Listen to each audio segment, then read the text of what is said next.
பேசுகிறார். அந்த நேரடி காட்சி தற்போது பல பகுதிகளில் இருந்து வந்திருக்கக்கூடிய மாணவர் அணியை சேர்ந்த இளைஞர்களே, மகளிர் அணியை சார்ந்த பெண்களே, இங்கே பெருந்தலைவர் மக்கள் கட்சியின் மாவட்ட செயலாளர் அச்சுதன் அவர்கள் வந்திருக்கிறார். விடுதலை சிறுத்தைகள் கட்சியின் மாவட்ட செயலாளர் தமிழினியன் அவர்கள் வந்திருக்கிறார்கள். இப்படி செல்வி புனிதாவிற்கு நடந்திருக்கக்கூடிய அந்த கொடுமையை எதிர்த்து போராடுவதற்காக வந்திருக்கக்கூடிய அத்தனை பேருக்கும் என் நன்றியை இங்கே முதற்கண் தெரிவித்துக் கொள்ள விரும்புகிறேன். இந்த ஆர்ப்பாட்டத்தை தலைவர் கலைஞர் அவர்கள் அறிவித்திருக்கிறார்கள். திராவிட முன்னேற்ற கழகம் இந்த ஆர்ப்பாட்டத்தை முன்னெடுத்து நடத்துகிறது. ஆனால் இது எந்த கட்சியையும் சார்ந்த ஆர்ப்பாட்டம் இல்லை. இது திராவிட முன்னேற்ற கழகத்திற்கு மட்டுமே சொந்தம் என்று சொல்லக்கூடிய ஆர்ப்பாட்டம் இல்லை. ஏனென்றால் நம்ம வீட்டுல அத்தனை பேருக்கும் பிள்ளைகள் இருக்கிறார்கள். நான் ஒரு தாய், என்னுடைய மகனுக்கும் 13 வயசு தான் ஆகுது. இங்க இருக்கக்கூடிய எத்தனையோ சகோதரர்கள் சகோதரிகளின் வீடுகள் எல்லாம் குழந்தைகள் இருக்காங்க, பள்ளிக்கூடத்துக்கு போறாங்க. அவங்க திமுக ஆர்ப்பாட்டத்தில் நாடாளுமன்ற உறுப்பினர் கனிமொழி பேசிக் கொண்டிருக்கிற நேரடி காட்சியில் பார்த்தோம். தொடர்ந்து அது பற்றி செய்திகளை அடுத்தடுத்த கட்டங்களில் பார்க்கலாம். அடுத்த நம் விவாதத்தை தொடருவோம். அப்படி பள்ளிக்கு சென்ற ஒரு சிறுமி 13 வயது குழந்தை வீட்டுக்கு வரல. அவளுடைய குடும்பம் சொல்லிக்கிறதுக்கும் அந்த குழந்தைக்கு ஒன்னும் யாரும் கிடையாது. அப்பா இன்று உயிரோடு இல்லை. ஒரு தாய், ஒரு சகோதரி, தங்கை,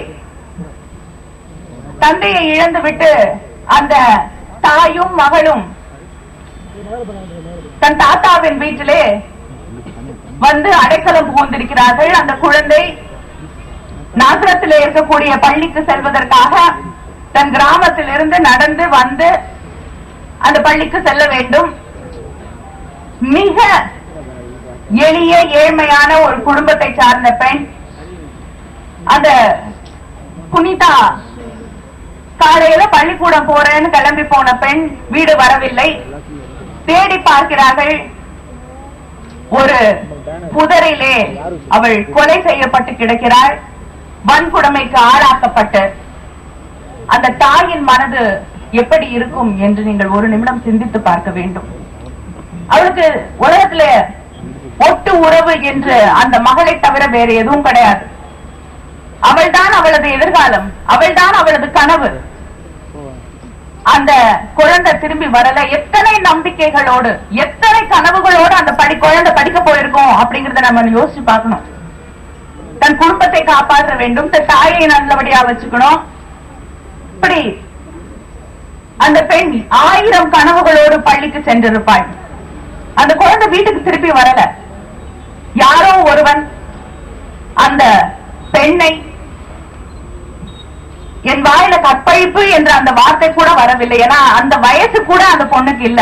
அது கூட புரிந்து கொள்ளக்கூடிய வயசை அடையாத அந்த பெண் சீரழிக்கப்பட்டு, வன்கொடுமைக்கு ஆளாக்கப்பட்டு, பலாத்காரம் செய்யப்பட்டு, கொலை செய்யப்பட்டிருக்கிறாள்.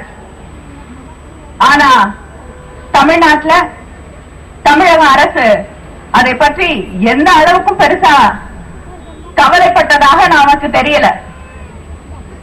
இன்னைக்கு தலைவர் கலைஞர் அவர்கள் அந்த குடும்பத்திற்கு முதல்ல மாவட்ட செயலாளர் அவர்களிடம் சொல்லி 50,000 ரூபாயை அந்த குடும்பத்திற்கு வழங்க சொல்லி இருக்கிறார்கள். பணம் பெரிதில்லை. இன்னைக்கு எவ்வளவு லட்சம் ரூபாய் கோடிகளை கொட்டி கொடுத்தாலும் அந்த தாயின் மனதை நாம் அந்த குழந்தை இருந்த இடத்தை இட்டு நிரப்ப முடியாது.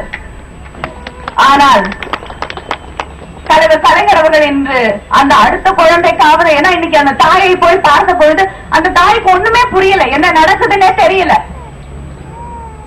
ஒரு வார்த்தை பேச முடியவில்லை.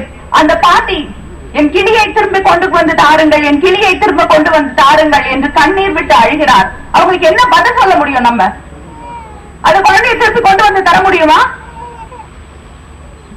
இந்த அரசாங்கத்தின் மெத்தனத்தால் போன அந்த உயிரை நாம் திரும்ப கொண்டு கொண்டு வந்து தர முடியுமோ அங்கே அந்த குடியிருப்பில் இருக்கக்கூடிய அத்தனை பெண்களும் கதறுகிறார்கள்.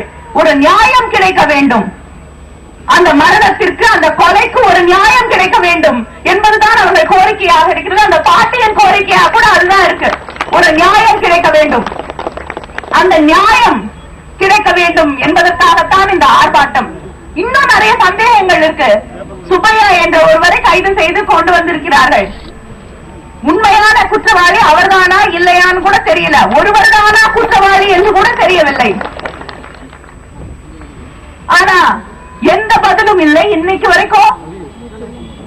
நாங்க போயிட்டு வந்தப்புறம் தான் கேள்விப்பட்டோம் அரசாங்கத்தின் ஒரு பிரதிநிதியாக ஒரு அமைச்சர் இத்தனை நாளைக்கு அப்புறம் போய் அந்த வீட்டுக்கு போய் என்ன நடந்தது என்று விசாரிக்க போயிருக்கிறார். நான் பரவாயில்ல, மகிழ்ச்சி தலைவரிடம் சொன்ன பொழுது கூட மகிழ்ச்சி, அப்படியாக நான் போன பிறகாவது அவர்கள் போகட்டும், அதுவாவது ஒரு நல்ல. தூத்துக்குடியில் பள்ளி மாணவி புனிதா பாலியல் வன்கொடுமைக்கு உள்ளாக்கப்பட்ட விவகாரத்தை கண்டித்து திமுக சார்பில் நடக்கக்கூடிய இந்த ஆர்ப்பாட்டத்தில் நாடாளுமன்ற உறுப்பினர் கனிமொழி பேசிக் கொண்ட நேரடி காட்சிகளை பார்த்து